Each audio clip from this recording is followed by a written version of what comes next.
क्या है इस कोट पूरे कोट की?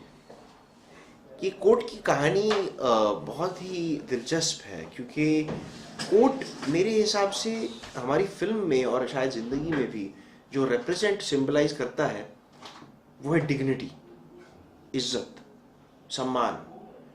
ये और खास करके माधव के लिए ये एक सिंबल बन जाता है उसके उसके दिलो दिमाग में कि ये कोट पाया जाए ताकि समाज में एक जगह बन पाए। जब जगह बन पाएगा तो फिर वो अपना भविष्य हासिल कर पाएगा, अपनी अपना जो ख्वाब है आगे बढ़ने का वो हासिल कर पाएगा, अचीव कर पाएगा। और कोट उसके लिए एक बहुत ही उसके जहन में बस जाता है कि ये एक सिंबल है डिग्निटी का। जब कहानी आपके पास आई थी ये कहानी पापा को कभी बता दें कि पापा ये कहानी है, क्या करूँ मैं, करूँ या नहीं? कोई बातें करते हो घर पे ऐसे कुछ? जी, थोड़ी बहुत बातें होती हैं ऐसे, लेकिन ये कहानी जो है मुझे बहुत ही इंस्पायरिंग लगी थी, बहुत ही गंभीर लगी थी।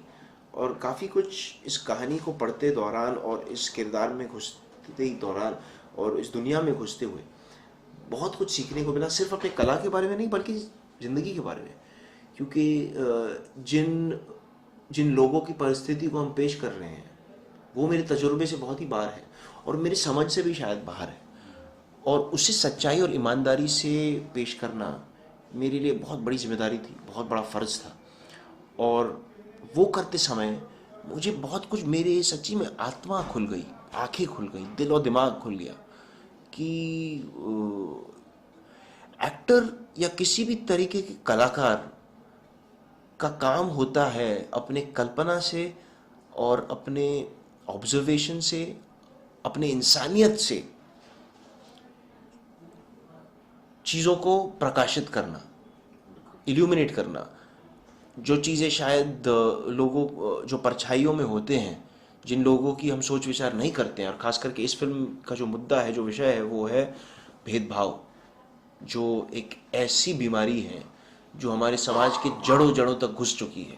बिल्कुल। और ये हम सबका फ़र्ज़, भारतीय होने, सारे सिटीजन्स का फ़र्ज़ होता है कि हम एक ऐसा भविष्य बना पाएँ हम आगे पीढ़ियों के लिए जो इक्वालिटेरियन हो, जो इक्वल हो, जहाँ पे किसी भी प्रकार का भेदभाव ना हो, किसी भी प्रकार का इनइक्वालिटी ना हो, लोगों को इक्वल अपॉर्चुनिटीज़ और मौके मिलें, चाहे वो किसी भी चीज़ को लेकर, चाहे वो मज़हब को लेकर, चाहे वो कास्ट को लेकर, चाहे वो गरीबी अमीरी को लेकर। ये हम सब की, आई थिंक, हमारा फ़र्ज़ है, हिंदुस्तानियों का फ़र्ज़ है कि हम ऐसा समाज बनाएं आगे के भविष्य के लिए, आगे की पीढ़ियों के लिए, जो इक्वल हो और जो जस्ट हो और फेयर हो। अच्छा, इस कैरेक्टर के लिए आपने किसी को देखा, कुछ किया, कैसे तैयारी की अपने आप को उस कैरेक्टर में आने के लिए? क्योंकि हम कहते हैं मेट्रो में, जी, मेट्रो और उस कैरेक्टर को करना और निभाना, किसी ने कहा था कुछ करने के लिए? कैसे कुछ आपने कुछ किया, कैसे किया आपने? ज़रूर। आई थिंक मेरे खुद की ज़िंदगी में कई ऐसे लोग रहे हैं जिनका रूप मैंने अपने अंदर ही, जिनका रूप मेरे साथ हमेशा के लिए रह गया और किसी प्रकार से माधव में आ निकला। और और वहाँ पे जाकर भी तो ऑफ कोर्स वो तो सबसे ज़रूरी चीज़ है कि वहाँ पे जो कुछ भी ऑब्ज़र्व किया और देखा और सीखने को मिला उसे मैं अपना पाया अपने काम में। वो मेरे लिए बहुत इम्पोर्टेंट था कि वहाँ पे, और ख़ास करके जो बोली है, जो भाषा है, जो बॉडी लैंग्वेज है, जो अदा है, जो चाल है माधव की, वो कई सारे सोर्सेज से मैंने ड्रॉ किया। तो वो बहुत, और अगर देखा जाए तो अजीब है, अजीब चीज़ है कि जब फिल्म बनी तो अक्षय मुझे बोलता रहता था कि उसके सारे दोस्त लोग जब फिल्म देखते थे तो उनको लगता था कि मैं उनको अक्षय की याद दिला रहा था माधव मैं। तो ये बहुत ही इंटरेस्टिंग चीज़ है, क्योंकि जो लेखक होता है और जो निर्देशक होता है, किसी प्रकार से उसकी जो उसकी जो पर्सनालिटी है, उसका जो छाप है, वो हर किरदार और पूरे फिल्म में आपको नज़र आता है। तो जब अक्षय ने कहा ये बात मुझे, तो मुझे बहुत ही खुशी हुई, बहुत अच्छा लगा कि एक तरीके से अक्षय का जो पर्सनालिटी है वो इस फिल्म में नजर आया। सर लैंग्वेज की बात करो तो कहीं दिक्कत नहीं, क्योंकि हम लोग जो लैंग्वेज कहते हैं हम मोस्टली अंग्रेजी बोलते हैं हम लोग जी। और वहाँ की जो लैंग्वेज थी वो कहीं तकलीफ या कुछ कठिनाई आई नहीं? कठिनाई तो नहीं कहूँगा, बहुत संघर्ष तो रहा, लेकिन बहुत मज़ा आया। तो कठिनाई उसे नहीं कहा जा सकता है, क्योंकि बहुत बस बेहद मज़ा आया। और ये भी होना चाहिए था कि इस ज़ुबान को कैरिकेचराइज नहीं करना चाहिए था, इसे ऑथेंटिकली डिपिक्ट करना चाहिए था। और आई थिंक इसमें सब लोग ने बहुत मदद किया। संजय जी ने बहुत मदद किया, अक्षय ने बहुत मदद किया, अभिषेक ने बहुत मदद किया, मेरे सारे को एक्टर्स ने बहुत मदद किया। लेकिन ये बात इंटरेस्टिंग है कि मेरे खूनों खून में यूपी गूंजता है, क्योंकि मेरे पिताजी और हमारा परिवार यूपी से है। तो जो भाषा है यूपी की, हालांकि मैं बम्बई में पला बड़ा हूँ, वो किसी तरह मेरे खून में है ही वो भाषा, तो उसे मुझे बस ढूंढना पड़ा। और हालांकि यूपी और बिहार का अंतर काफी है, लेकिन मेरे ख्याल से वो एक ही जड़ से उगते हैं दोनों भाषाएं ना। तो उससे मैं ड्रॉ कर पाया और उससे मैं इस्तेमाल कर पाया अपने बिहारी भाषा को सीखने में। सेट पे ना वैनिटी थी ना कुछ था, तो मैनेज हो गया। हाँ, और ये सब चीज़ें जो है, देखिए वैनिटी वैन्स वगैरह, ये आजकल के एक्टर्स बहुत स्पॉइल हो गए हैं कंफर्ट से। आपको पता है मेरे पिताजी के समय में वैनिटी वैन छोड़िए होटल नहीं हुआ करता था। जब वो आउटडोर के लिए जाते थे, वो एक कॉरिडोर में सोते थे। सोचिए, एक कॉरिडोर में सब लोग एक्टर्स लेटे हुए हैं, वहाँ पे सो रहे हैं। ऐसे हालातों में उन्होंने काम किया कि मैं बता ही नहीं सकता हूँ। मतलब आजकल के एक्टर्स बहुत ही स्पॉइल्ड हैं कंपेयर टू दैट, कि उन किस किस्म के हालातों में वो पीढ़ी ने काम की है, वो बहुत बहुत बहुत इंस्पायरिंग चीज़ है हम सब के लिए। अच्छा, फिल्म के प्रोमो देखी है? मम्मी डैडी ने कुछ कहा, कुछ प्रोमो वगैरह देखे हो तो फिल्म कुछ देखी? हाँ, ज़रूर, बहुत मज़ा आया, बहुत मज़ा आया। उनको उन प्रोमो ही नहीं, बल्कि मैंने 2021 में उनको पूरी फिल्म दिखाई थी, और मेरे पिताजी को इतना अच्छा लगा कि वो सीधा उनने जाके फेसबुक पे पोस्ट कर दिया, जो बहुत रेयर चीज़ है। और मैं बता ही नहीं सकता हूँ कि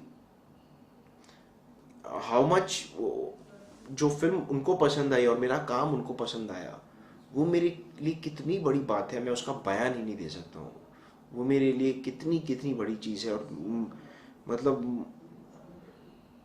मतलब सच्ची में मैं बहुत उसका डिस्क्राइब ही नहीं कर सकता हूँ कि वो कितना मेरे लिए महत्वपूर्ण था, और कितना मुझे, how much it means to me, I can't describe it. अब तक जितनी फिल्में की है आपने, और इस फिल्म को मतलब एक कल्ट फिल्म कह सकते हैं आप? ये मेरे लिए सबसे महत्वपूर्ण फिल्म है। जितनी भी फिल्में मैंने की है जिंदगी में, ये मेरे लिए सबसे अहम नंबर 1 महत्वपूर्ण फिल्म है।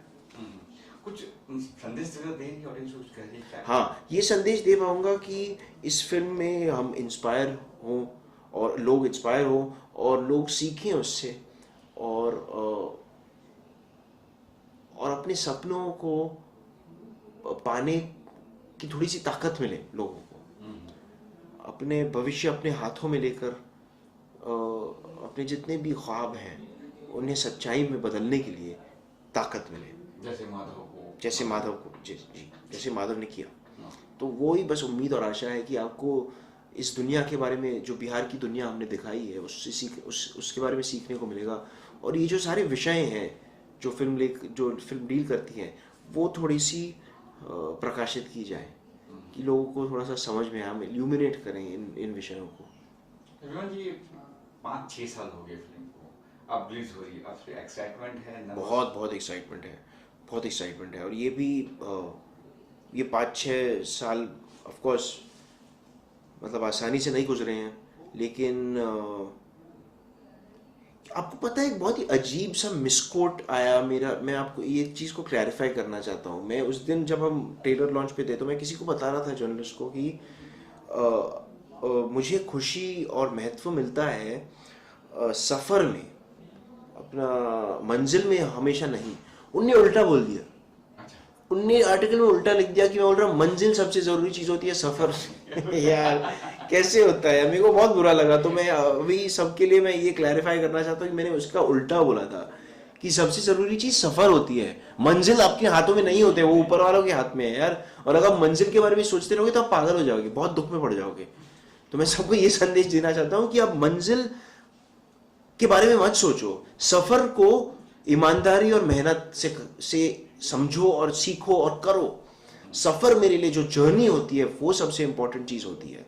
डेस्टिनेशन अपने हाथ में नहीं होती है, तो डेस्टिनेशन अगर आए या ना आए उससे थोड़ी सी मतलब वो अपने जहन से बाहर निकाल दो। ऑफ कोर्स हम सब इंसान हैं और at the end of the day हम सोचते ही हैं ऐसी चीज़ों के बारे में, लेकिन आई थिंक हमें सफ़र को मंजिल से ज़्यादा महत्व देना चाहिए।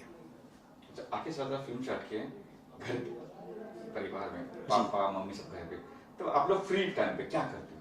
हम लोग बहुत थिएटर करते हैं, हम लोग बहुत साहित्य में बहुत दिलचस्पी और रुचि रखते हैं, तो हम लोग एक दूसरे से बातचीत करते रहते हैं, सोच विचार करते रहते हैं, डिस्कशन करते रहते हैं, शेयर करते रहते हैं चीज़ों को। जैसे अगर मुझे एक बहुत खूबसूरत कविता मिली या एक शॉर्ट स्टोरी मिली तो मैं उनको पढ़ के सुनाऊंगा, या अगर मैंने कुछ लिखा हो या उनने कुछ लिखा हो तो हम एक दूसरे को पढ़ के सुनाएंगे, एक दूसरे को किताबें देंगे, फिल्में दिखाएंगे, म्यूज़िक सुनाएंगे। तो कला हमारे लिए एक ये कला का मंदिर है हमारा घर। अच्छा, खाने पीने में कुछ? हाँ, खाने पीने में भी बहुत दिलचस्प, साथ मिलजुल कर खाना बनाते हैं, खाना खाते हैं। और मेरे भाई बहुत अच्छा खाना पकाते हैं, बहुत बढ़िया, बहुत उनका कमा। हाँ, वो भी इनफैक्ट वो कभी कभार करते हैं, लेकिन कोविड के दौरान खास करके उन्होंने बहुत अपने खाने बनाने में बहुत दिलचस्पी रखी उनने।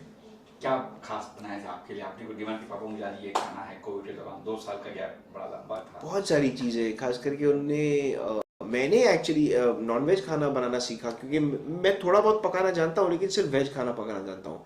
तो मेरे लिए सबसे बड़ी चीज़ थी कि मैं कोविड के दौरान नॉनवेज खाना जैसे चिकन और मटन हो, मैं सीखा कैसे बनाते हैं इसको। तो पहले मैं नहीं जानता था हालांकि, तो इस बार सीखा मैंने कि कितने टाइम के लिए उसे प्रेशर कुकर में डालना चाहिए वगैरह वगैरह ऐसी चीज़ें। Okay sir, thank you so much, बहुत अच्छा। एक लड़के की कहानी है जो कि माधव कैरेक्टर का नाम है।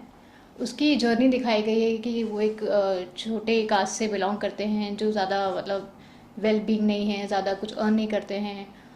उनके माँ बाप भी मतलब छोटे ही जात से हैं बेसिकली वो लोग, बट उसकी एक जर्नी दिखाई गई है फिल्म में कि कैसे वो अपनी अपब्रिंगिंग को ऊपर ऊपर लाते हैं।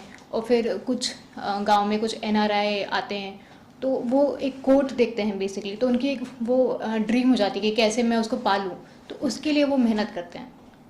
बात करें आपके किरदार की, क्या किरदार है आपका? साक्षी मेरा किरदार है, साक्षी यादव। साक्षी एक 18 साल की लड़की है फिल्म में। बेसिकली वो ठाकुर समाज से है, राजपूत समाज से है। और वो काफ़ी चुलबुली लड़की है, पढ़ना लिखना चाहती है, लेकिन कुछ कारणों से उसकी फैमिली उसको पढ़ने नहीं देती, आगे स्कूल में रहती है वो। और वो कहीं ना कहीं जाके माधव से मिलती है और मन ही मन में उसको माधव के लिए हो जाता है, मतलब उसको प्यार हो जाता है माधव से। बट माधव एक छोटे जात से है, लो कास्ट से है, और वो ज़्यादा अच्छा अर्न नहीं करता है। इस कारण से वो अपनी फैमिली को कन्विंस नहीं कर पाती है कि मुझे उससे शादी करनी है। तो ये है साक्षी का कैरेक्टर। कैसे ये फिल्म कैसे मिली आपको? जैसे हमने सुना था वहाँ प्रेस कॉन्फ्रेंस में जब तक सुना था कि ये पहली फिल्म शायद आपकी बहन को जाना थी। हाँ, एक्चुअली फोटो उनका गया था और कुछ। हाँ, क्या तो एक्चुअली ये फिल्म मेरे पास तो इनका इसमें एक मेरे एक फ्रेंड थे विपुल पचौरी करके, तो वो बेसिकली प्रोड्यूसर थे इस फिल्म में, वो कुछ कर रहे थे इस फिल्म में, तो उनके थ्रू मेरे पास ये फिल्म आई थी। मैं थिएटर कर रही थी उस समय, मैं जबलपुर में थी, अपनी स्टडीज़ पूरी कर रही थी, और मैं यक्षगान के लिए कर्नाटका गई होती है, वो एक डांस फॉर्म में होता है। तो वहाँ पे फिल्म आई मेरे पास। जैसे मेरी फिल्म आई, मैंने ऑडिशन किया, ऑडिशन क्लियर हो गया, फिर मुझे नरेशन मिला, और जैसे मुझे पता चला कि ये संजय मिश्रा हैं इस फिल्म में, तो मैंने तुरंत हाँ बोल दिया। भी खुश थे क्योंकि मेरी बहन ने पहले साउथ से चालू किया है, फिर वो धीरे धीरे हिंदी में आई, तो घर वाले तो काफ़ी खुश थे। और पहली फिल्म में इतने legendary actors, Vivaan Shah, Naseeruddin Shah, Sanjay Mishra, Sanjay sir की मैं ऑलवेज से बहुत बड़ी फ़ैन रही हूँ, तो मेरा बहुत मन था कि अगर वो हैं तो मैं क्यों ना हाँ बोलूँ फिल्म। नहीं, बहन ने क्या किया? मैं बात करूँ बहन की, तो बहन ने क्या कहा कि बहन खुश थी। बहन एक्चुअली मेरी ज़्यादा एडवाइस नहीं देती किसी भी स्क्रिप्ट को लेके, हम बस थोड़ा बहुत डिस्कशन करते हैं, बट एट द एंड उसका था कि तेरी लाइफ है, तेरा डिसीजन है, अच्छी स्क्रिप्ट है तो go with the flow. Set की कोई ऐसी बातें हो जो संजय जी हो, विवान जी, कोई घटना हो, कोई बातें हो जो आपको याद है? सेट का माहौल क्या था? सेट का माहौल तो काफ़ी अच्छा रहता था। और जैसे कि हम बिहार शरीफ में जब शूट कर रहे थे, तो मेरे लिए वो कुछ बहुत नया नहीं था, क्योंकि मैं पहले भी मतलब मेरे पापा यूपी से बिलोंग करते हैं, प्रतापगढ़ से हैं मेरे पापा। तो हम वहाँ गाँव में जाते रहते थे, तो मेरे लिए गाँव देखना बहुत बड़ी बात नहीं थी, मतलब मैं वहाँ रह चुकी हूँ बचपन में सब। तो काफ़ी अच्छे से हम कैरेक्टर में सबके सब ढल गए थे, सारे कैरेक्टर्स, इवन संजय सर भी, विवान, मुझे लग रहा था कि मतलब विवान कैसे करेगा या जैसे भी, बट विवान ने मतलब आउटस्टैंडिंग परफॉर्मेंस दी। अगर आप फिल्म को देखेंगे मतलब वो टोटली कैरेक्टर में ढल गया था। और काफ़ी मजा आई। संजय सर से मैं काफ़ी उनके एक्सपीरियंसेस पूछती रहती थी कि एज एन एक्टर आपने कैसे लाइफ में क्या क्या किया और वगैरह वगैरह। तो मुझे मतलब बहुत सारी स्टोरीज मुझे सुनने को मिलती रहती थी। और इवन जब भी मुझे कुछ प्रॉब्लम आती थी कुछ कैरेक्टर में समझने में, ये वो, तो मैं विवान से बात करती थी। विवान ने काफ़ी सपोर्ट किया मुझे पूरी फिल्म में। तो संजय कुछ टिप्स थी? संजय सर काफी सीनियर एक्टर, तो कुछ टिप्स वगैरह दी, बेटा ऐसा करो ऐसा हाँ, करो? वो एक्चुअली उनके शॉट्स लगातार चलते रहते थे। और उस वक्त ऐसा होता था कि मुझे एक दो बार ही समय मिला उनसे बातचीत करने का, क्योंकि मैं बहुत चाहती थी कि मैं उनको, मेरा मतलब उनके पास फ्री टाइम रहे तो मैं जाके कुछ पूछ सकती हूँ उनसे या कुछ कर सकती हूँ। बट उन्होंने मुझे एक दो बार बस यही बोला कि तुम एक्सपीरियंस करते रहो, काम करना छोड़ो मत, काम करते रहो, खुद एक्सपीरियंस आएगा, पता चल जाएगा कि क्या करना आगे। फिल्म में गाने वगैरह भी हैं, संगीत वगैरह? हाँ जी, गाने हैं। तो कुछ आप लोग के लव एंगल है, तो कुछ इस तरह का गाना नहीं होगा मेरे ख्याल से। है एक गाना है। एक गाना वो? हाँ। कितने गाने हैं और? फिल्म में 2 गाने हैं। क्या संदेश क्या दे रही है फिल्म की, कुछ कह रही है? क्योंकि इस तरह की फिल्में लो कास्ट और ये फिल्में कहीं आई है, क्या क्या कुछ कह रही है? कोट ये कुछ संदेश दे रही है कुछ लोगों को, ताकि कुछ समझ सके? हाँ, मतलब संदेश तो एक्चुअली बहुत सारा दे रही है, क्योंकि ऐसी फिल्में बहुत आती हैं जैसे कि हम ऑडियंस देखते ही हैं, लव स्टोरी भी बहुत आती है। बट ये फिल्म जिस तरीके से लिखी गई है और जो बोलती है अपने आप में ये फिल्म बोलती है कि जब आप पढ़ोगे इसका नाम कोट, तो कहीं ना कहीं से हमको भी थोड़ा मतलब इमेजिनेशन होता है कि किस बारे में होगा। तो उसकी पूरी जर्नी दिखाई गई है, और थोड़ा सा भी जितने भी लोगों ने ट्रेलर देखा होगा तो उनको समझ में आ गया कि किस बारे में है। तो फिल्म काफ़ी अच्छे से लिखी गई है, उसकी एक एक चीज़ें इंसान को मतलब हम हाँ हम कम मतलब वो कर सकते हैं, रिलेट करेगी मतलब? हाँ कनेक्ट कर सकते हैं। मतलब कोई भी टाइप के लोग कनेक्ट कर सकते हैं, ऐसा नहीं कि सिर्फ मतलब मिडिल क्लास या अपर क्लास, कोई भी टाइप के लोग इस फिल्म से कनेक्ट कर पाएंगे। तो मैंने सुना था कि फिल्म को 5, 6, 7 साल लग गए। हाँ, आप लोगों का डर था, कुछ था कि 7 साल या क्या होगा पता नहीं, फिल्म होगी कहीं वही क्या लगा कभी कुछ ऐसा? हाँ मुझे था कि क्योंकि बीच में कोविड आ गया था 2020 में, उसके पहले तक सब अच्छा चल रहा था। तो फिल्म हमारी शूट हो गई थी 2018 में, और फिल्म जब शूट हुई तो उसके बाद पता ही था कि फिल्म बनने में, तैयार होने में, सब करने में तो जाते हैं। तो जाहिर सी बात है, ऐसा लगा था कि 2020 तक तो हो जानी चाहिए, कंप्लीट होके रेडी होके मतलब लॉन्च हो जानी चाहिए। बट बीच में कोविड आ गया और लटक गई फिल्म। तो उसके बाद बहुत टेंशन हो गई थी, क्योंकि ये मेरी पहली फिल्म थी और मेरे पास काम दिखाने के लिए कुछ नहीं था। इसके पहले भी मैंने थोड़े बहुत काम किए थे, बट वो छोटे काम किए थे। तो काफ़ी डर था कि अरे यार ये फिल्म आ पाएगी नहीं, क्योंकि फिल्म बहुत अच्छी कंटेंट पे है और लोगों को ऐसी फिल्में देखनी चाहिए, ऐसी फिल्में आती ही नहीं है मार्केट में। तो था, लेकिन अब फाइनली फिल्म आ गई तो अच्छा लग रहा है।